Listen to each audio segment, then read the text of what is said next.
जय महाराष्ट्र मित्रांनो, स्वागत आहे तुमचं या मराठमोळ्या चॅनलवरती, ज्यामध्ये आज आपण बघणार आहोत BSc computer science subject list for Mumbai university. Mumbai युनिव्हर्सिटीचे जे बीएससी CS आहे त्यामध्ये कोणकोणते सब्जेक्ट आहेत आज तेच आपण बघणार आहोत. तर चला व्हिडिओला सुरू करूया.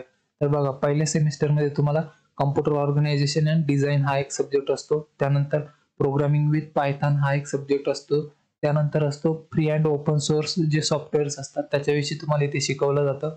त्यानंतर डेटाबेस सिस्टम जे DBMS असतो तो शिकवला जातो. आणि त्यानंतर डिस्क्रीट मॅथमॅटिक्स हा एक सब्जेक्ट असतो.